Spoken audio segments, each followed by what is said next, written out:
we glorify your name. Holy Spirit, we ask that you will minister to every one of us. We lift everything in your name, Jesus.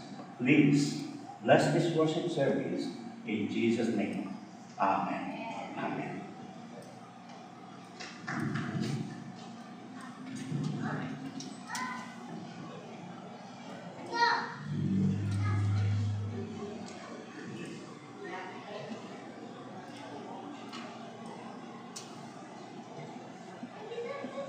Good morning, church. It's now time to continue to worship God.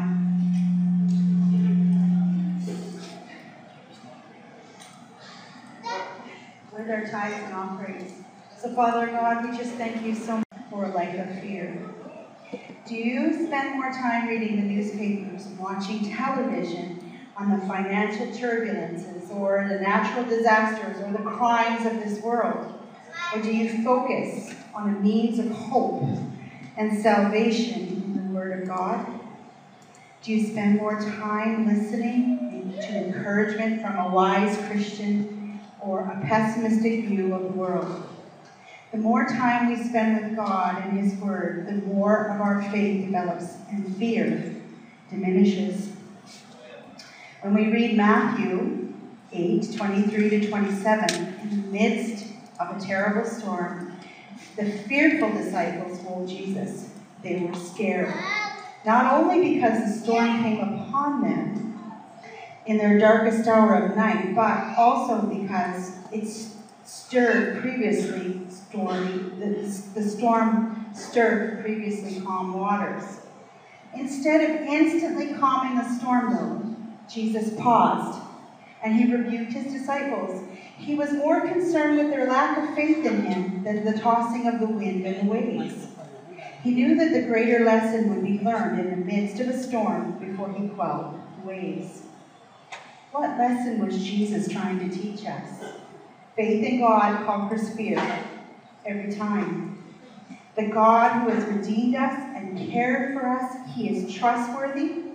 Our Creator God will never abandon us, and He has our best interests at heart.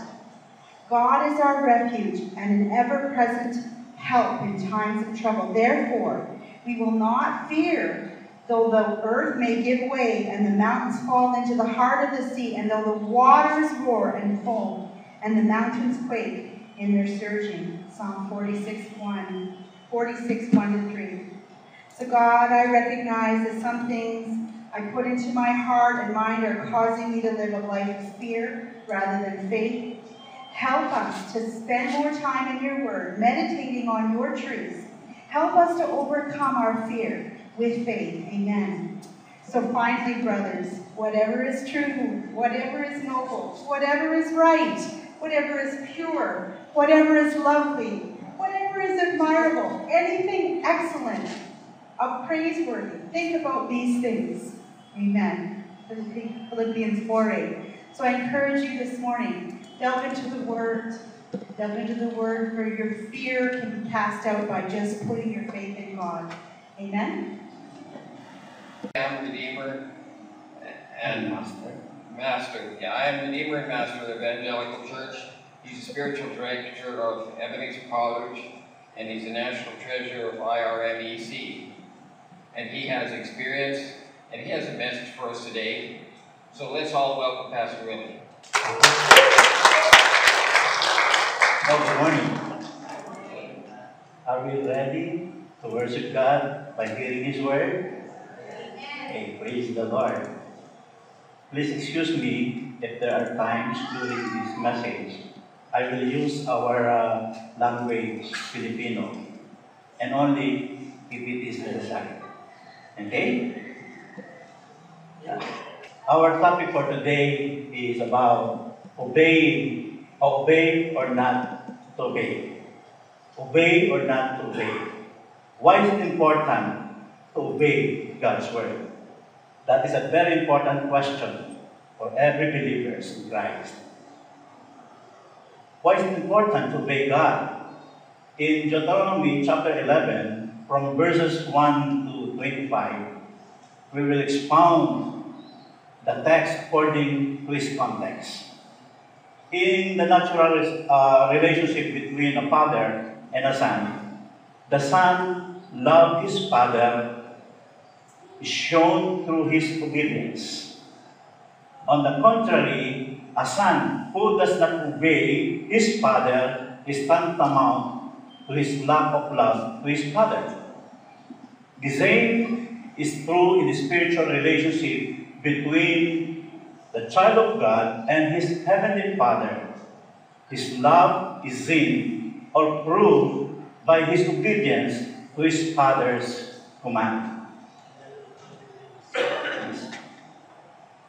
The real test of our love to our Father is obedience. Amen? Yes. In John chapter 14, verses 15, it says, "If you love me, you will keep my commands."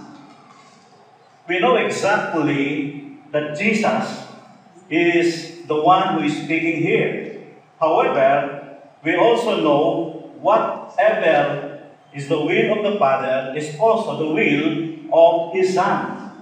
Therefore, if we love Jesus, we also love the Father, and it is being manifested through our obedience. In this morning message, I'd like to invite you to study a simple truth saying, please, our love for God is measured up by our obedience. Again, I will repeat it. Our love for God is measured up by our obedience. This is very important for us. If we will read the book of Deuteronomy, chapter 11, from verses 1 to 5, there are three important reasons why it is important to obey God. First, it shows our love to Him. And then, second, it determines God's blessing. And the third one is it perpetuates God's blessing. It is exciting to read the book of Deuteronomy. The book of Deuteronomy is a collection of farewell speeches of Moses to the people of Israel before he died. It is at the same time collection of instruction whereby Moses was preparing their heart and mind as how they should conduct themselves when they entered the promised land. Moses gave a great deal of discussion in reminding them on how God has so faithful to them throughout the 40 years of journey in the wilderness. The primary verse is in the book of Deuteronomy, chapter 6, from verse 4 to 6. And it says, "Love the Lord your God with all your heart, with all your soul, and with all your strength." Now, here in chapter 11, from verses 1 to 25, or basically the whole chapter of Deuteronomy, chapter 11, Moses is reminding them to be loyal to God and obeying Him completely. Amen? Okay. What are the implications of their obedience to God? Or if we would relate this to our time, what would it mean to us if we always obey God? Let's start our study in our first point. It shows our love to Him.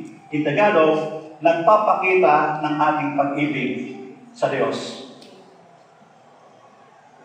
Chapter 11, verse 1 says like this, "Love the Lord your God. Keep His requirements, His decrees, His law, and His commands always." And then in verse 22, he says, "If you carefully observe all those commands I am giving you to follow, to love the Lord your God, to walk in obedience to Him, to hold fast on Him." Time and time again, we've heard the statement, obedience cannot be separated from loving God and vice versa. The love of God is not love at all if there is no obedience to Him. During the Old Testament times, it was very clear to the mind of Israel people that there is no other expression of love to God but obedience. There is no expression than obedience. In these 32 verses in chapter 11 of the book of Deuteronomy, the word obey, please, slide. The word obey, observe, or keep my commandments, if you will see that, obey, observe, or keep my commandments were repeatedly mentioned 5 times in the Bible. Verse 18, or verse 1, verse 8, verse 13, verse 22, and verse 32. It is noticeable that the 3 phrases in verse 1, verse 13, and verse 22 mention the same phrase, heavy combination of 2 phrases. And that is, please, the congregation can read. Love the Lord. If you can see, verses 8, 13, 22, 32 remind us of a simple reason why we need to obey. The essence of this repetition in the biblical understanding is very crucial. This is very crucial. The fact is that because God continuously repeats those phrases, it means that He insists that the people of Israel should really take heed of His command. And what is His command? Love me and obey me. If you really love God, you will obey me. You will obey God's command. One cannot be exercised completely without the other or vice versa. Here, God tells the people of Israel that when they are already residing in the promised land, they should always careful to love Him. And that would be manifested in their obedience. God's message then is virtually necessary to be observed in our time today. God wants His people, His children, to have an obedient heart, which is the same as loving heart. However, there are 2 important that we also need to understand in relation to the issue of obedience. Please, next slide. The first issue of the knowledge of His command. As we can see, issue of the knowledge of His command. This is very important. How can man obey a particular command of God if he does not know exactly what that command is? Let us take a close look in verse 18. Can I request the congregation to please read?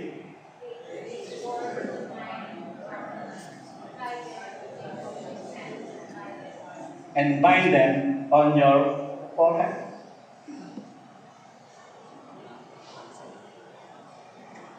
Simply, the Lord has its meaning. The truth is that in order for all of us to be familiar with the Word of God, first, we must read the Bible. Are we reading our Bible? Hello? Are we reading our Bible?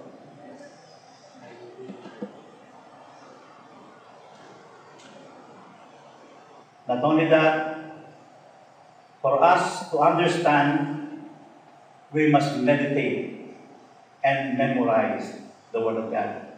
To go deeper to the implication of this idea is that we need to give time and effort to read and study the Word of God. There's no such Christian as super Christian. For us to grow in our spiritual life, we need to take time reading the Bible. Can we say amen? Amen. Yes. Next to impossible for us to grow without the Word of God. As a Christian, we need to read, study, meditate, memorize the Word of God. We must set a particular time and place to be devoted to the Word of God. Like what Jesus did. He spent time alone with His Father. Quality time alone with His Father. Knowledge of His command. And then, the second issue is this. Please.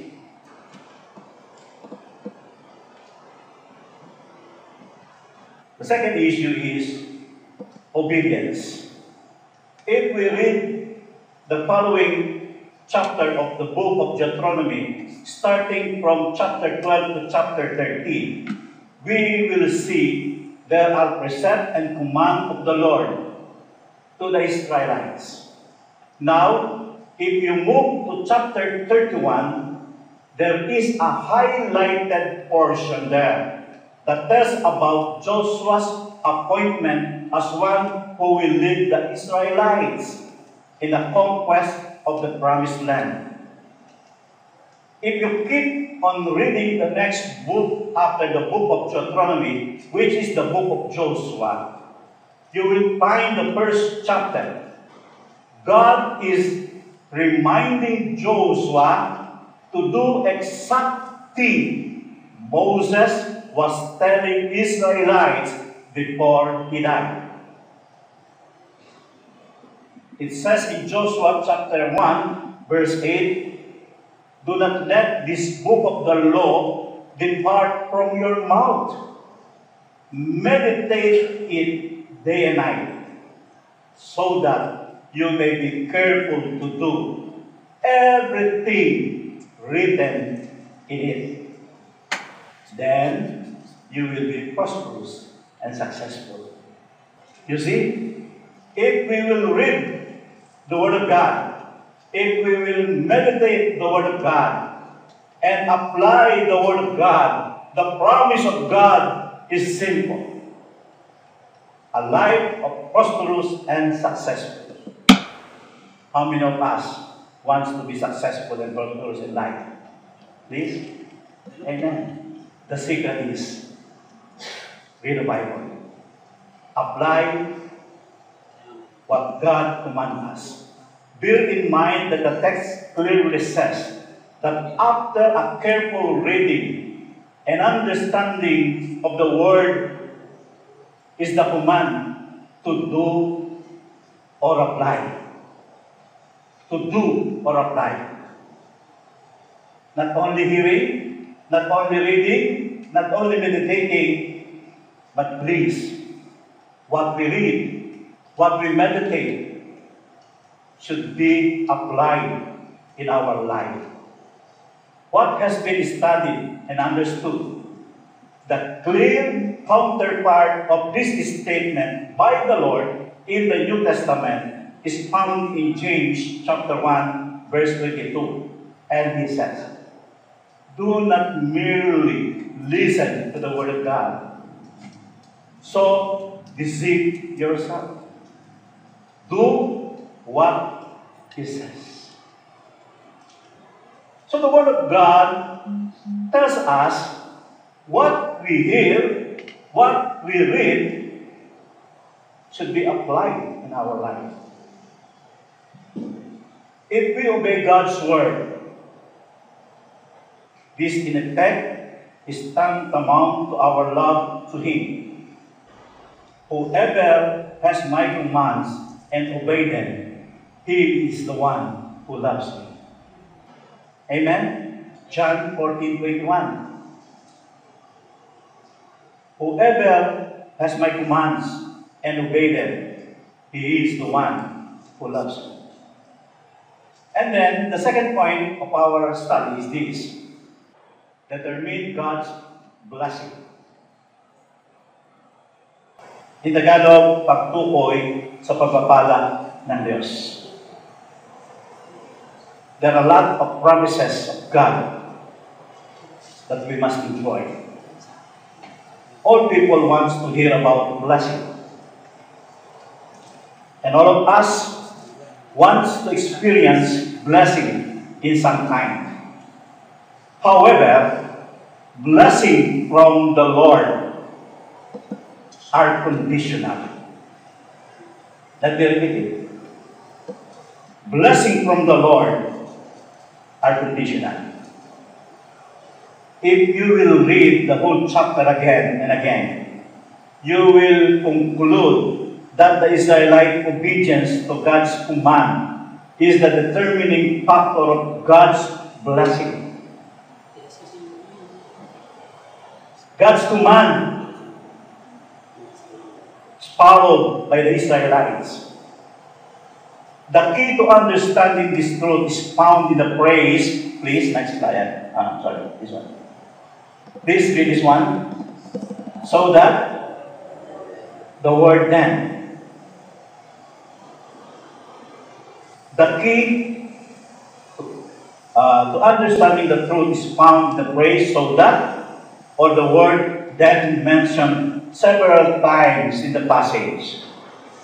Let us try to read some of those statements from the mouth of God. Please. Can I ask the congregation again? Please read verse 8.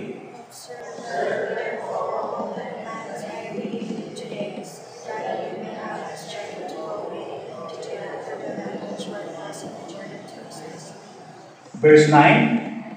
And so that you may live long in the land that the Lord sold to your forefathers to give to them and their descendants a land flowing with milk. Again, 13. Please read it loudly.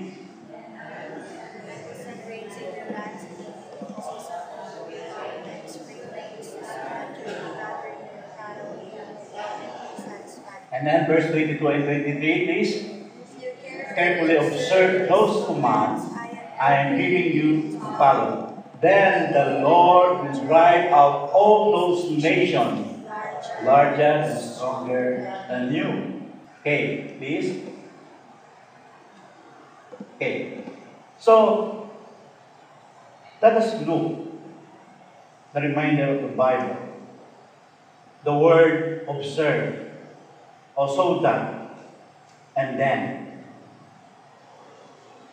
It is very clear in the the following verses that there are enumerated results in obeying God's word. First, there are blessings enumerated as a result of obeying God's word. And this is very important to us. What are the results for us Christians as we obey His command? 1. Strength and power and ultimate success to conquer their enemies. See? If we obey God, the promise is this: strength and power. And then 2, long life and security. Long life and security. And the third one is prosperity and material blessing. Praise the Lord. And then the third one, stability and protection. Blessing enumerated as a result of obeying God's word. And the second one is this: who is the one making all those promised blessings? And this is very important. Who is that one who gave the promise? In verse 8, 13, 22, 26 and 32. The word I am is mentioned. One of the name of God is I am. This name of God means that He is the Almighty God of the past, the present, and the future. And even the author of Hebrews says, Jesus Christ is the same yesterday, today, and forever.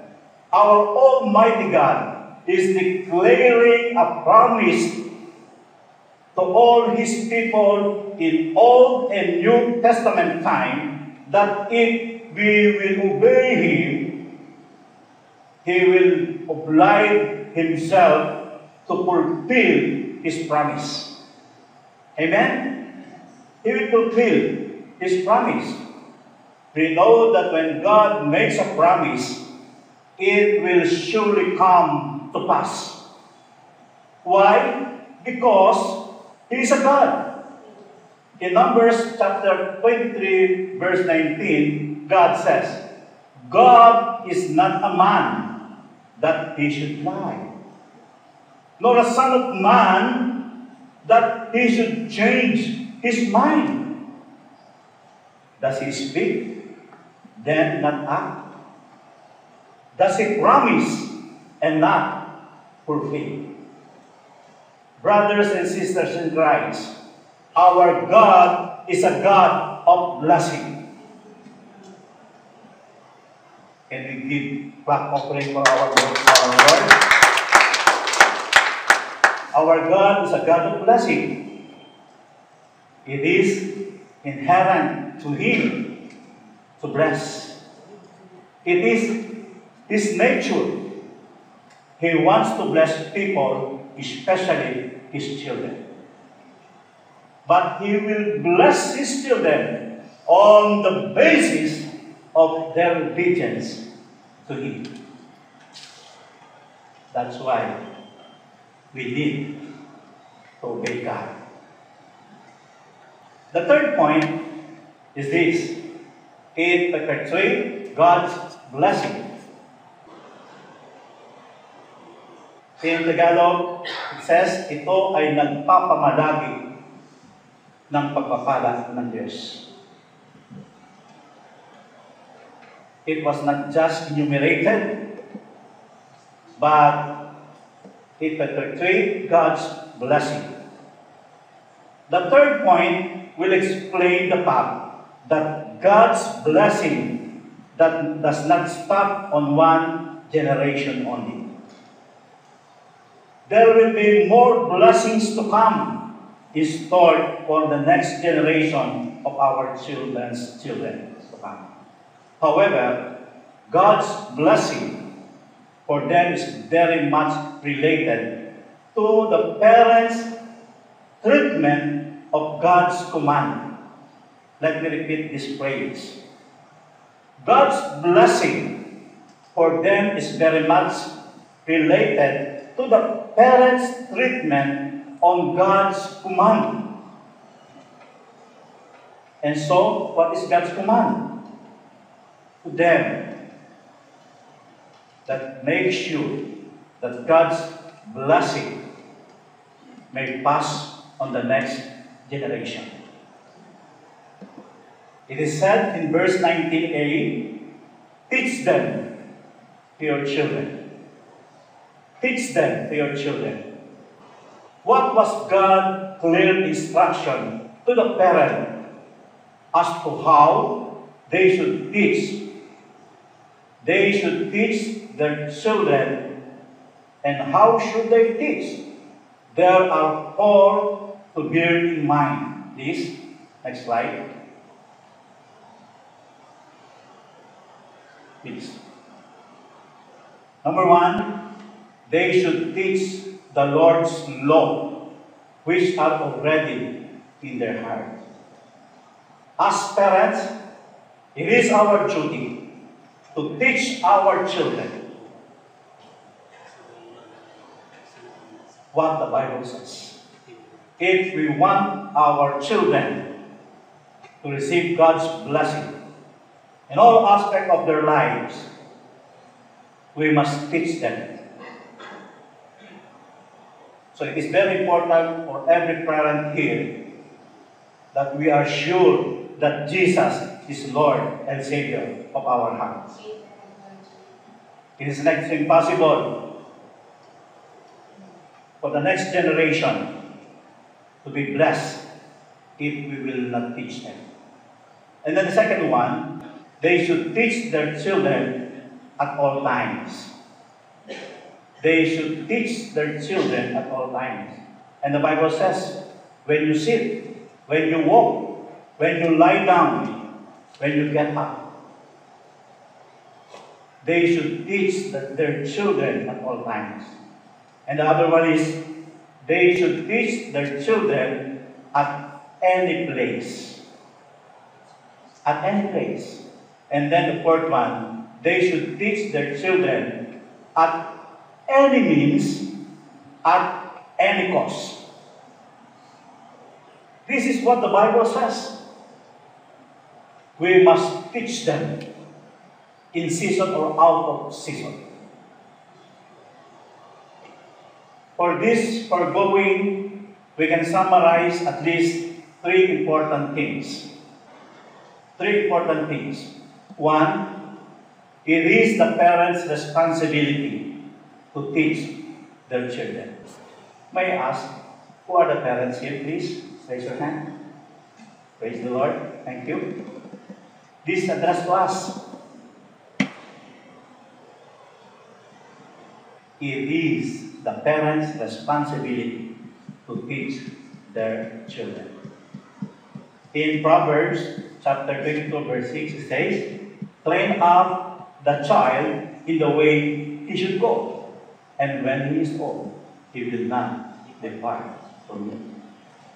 There are 3 G's that King Solomon tells us in this verse. 1, godly training. As a Christian parent, we must train our children in a godly manner. And then, the next G is great modeling. Great modeling. If our children can see our faith in the Lord, they will follow. And the third G is good supervision. Good supervision. The second one is this. Teaching is a serious matter to be handled by parents. Yes, as parents. It is not our duty only that we will provide everything they need. But here, we are reminded, this is a serious matter that a parent should do. And the third thing is this, teaching the children guarantees blessing. If we will teach our children to have faith in God, to serve God, to give their lives to God, the promise is this, guarantees blessing.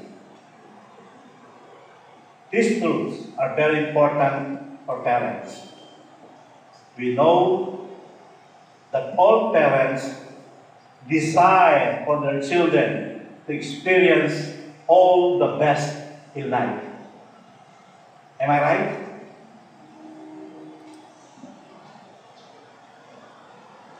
That is our dream, to give our best to our children, even in this temporal world. The truth is in their hands. To prepare their children's bright future, they need to teach them. Parents and parents-to-be, here is the formula for your children, for your children's security and prosperity. As I close,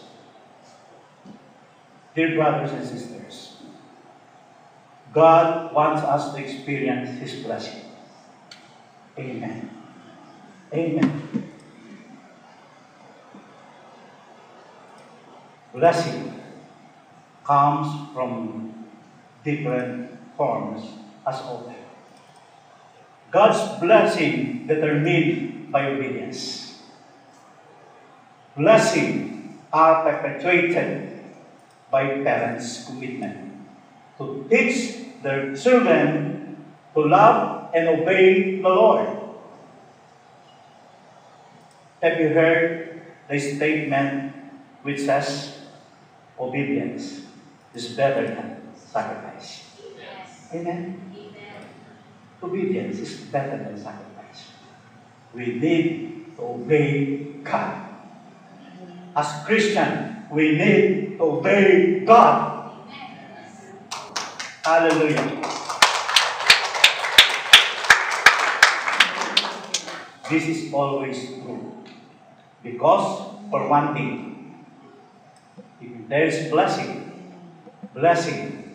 comes from the promise of the Lord Himself. Amen? Dear brothers and sisters in Christ,